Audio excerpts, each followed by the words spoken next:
पाठ 6 भारत में करदान क्षमता। प्रश्न 24। करदान क्षमता से क्या आशय है? भारत में करदान क्षमता को समझाइए। उत्तर। करदान क्षमता का अर्थ। करदान क्षमता से आशय इस बात से है कि संबंधित समाज या देश में कर चुकाने का अधिकतम समर्थ कितना है।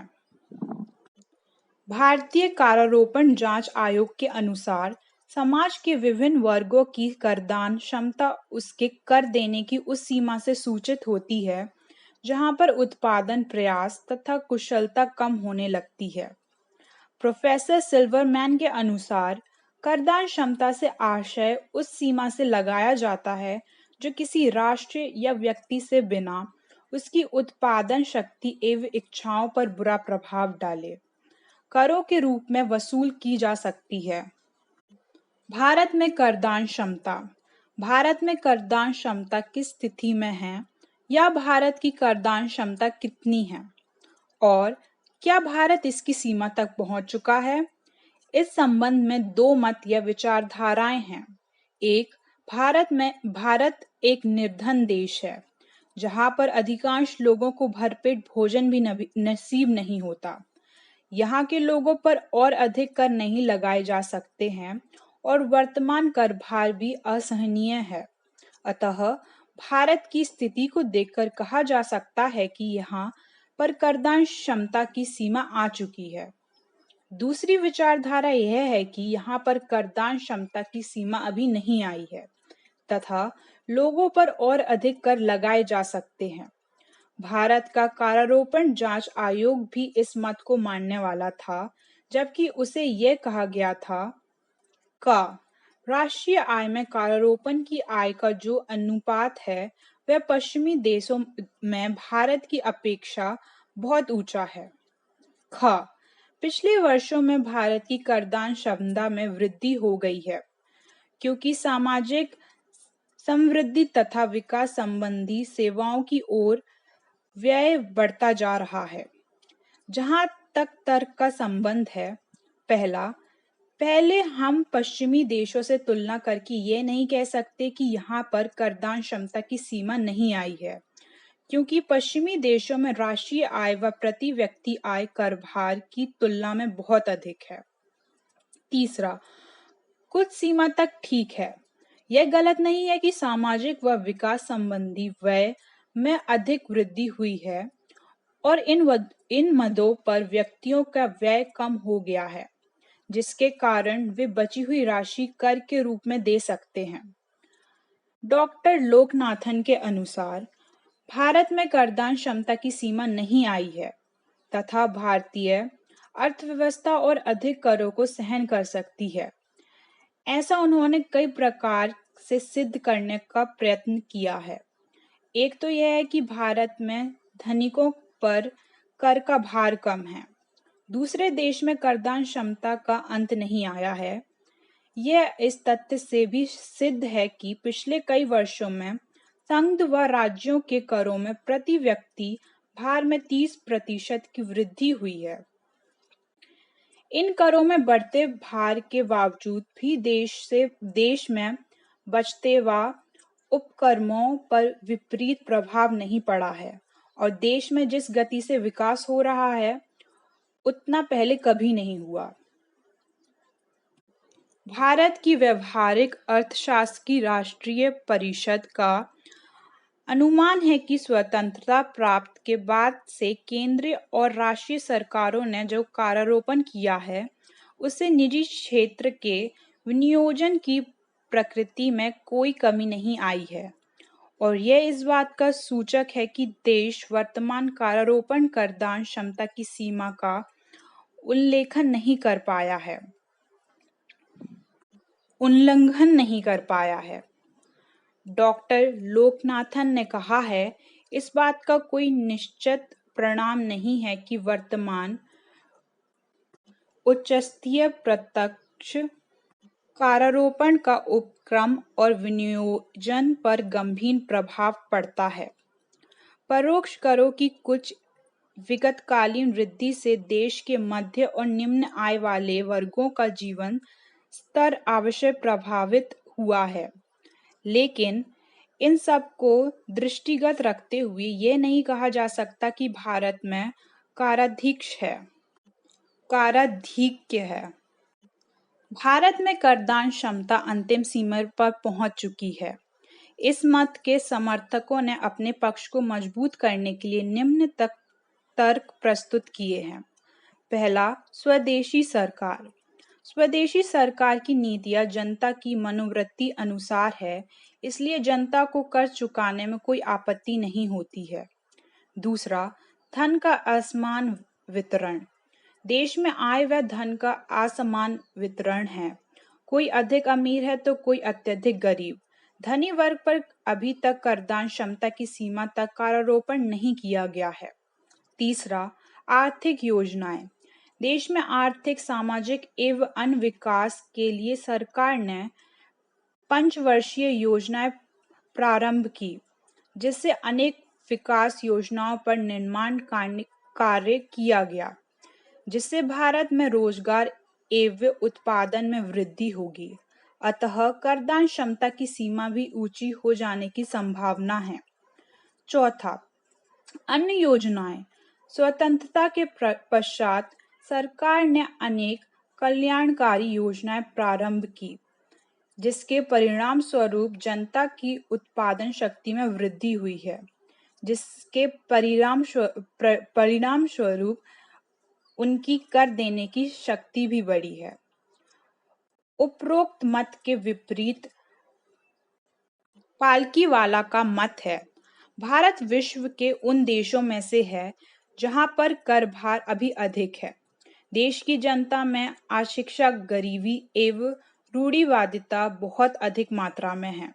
पिछले कई वर्षों से वस्तुओं के मूल्यों में निरंतर वृद्धि हुई है और मुद्रा की कार्यशक्ति गिरी है, जिसके परिणाम स्वरूप जनता को अधिक आर्थिक संकटों का सामना करना पड़ रहा है।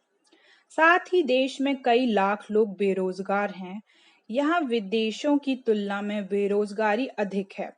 अतः इन कठिनाइयों के संदर्भ में यह प्रतीत होता है कि भारत में करदान क्षमता बहुत कम है और उस समय तक नए करों को लगाने की गुंजाइश नहीं है, जब तक कि प्रत्येक व्यक्ति की आय में वृद्धि ना हो, शिक्षा का पूर्ण विकास ना हो, मूल स्तर में स्थिरता ना आए एवं देश में बेकारी दूर ना हो।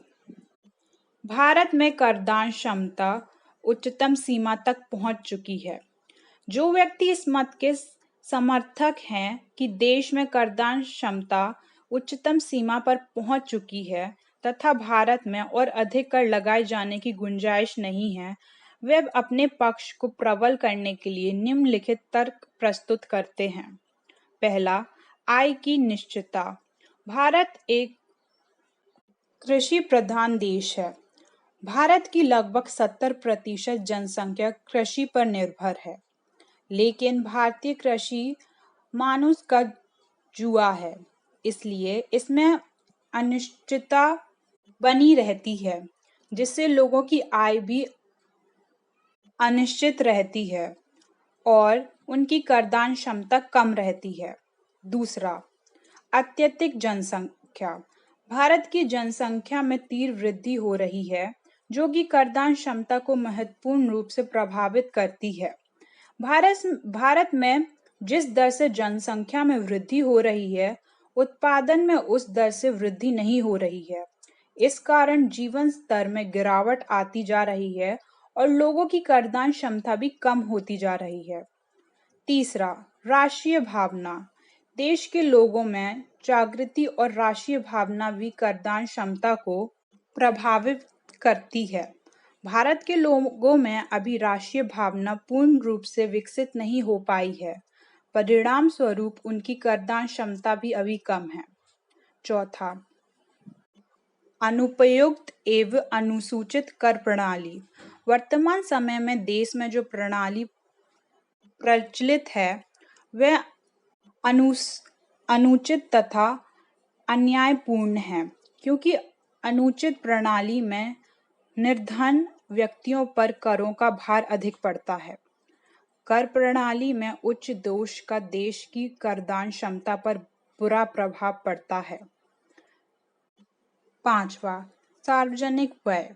देश में सार्वजनिक आय जन कल्याण पर व्यय न करना प्राय प्रतिरक्षा, नागरिक प्रशासन, ऋण संबंधी सेवाओं तथा गैर विकास कार्यों पर व्यय की जारी है, जिसके परिणाम स्वरूप देश के उत्पादन में वृद्धि नहीं होगी, लोगों का जीवन स्तर गिरने लगता है तथा करदान क्षमता कम होती है।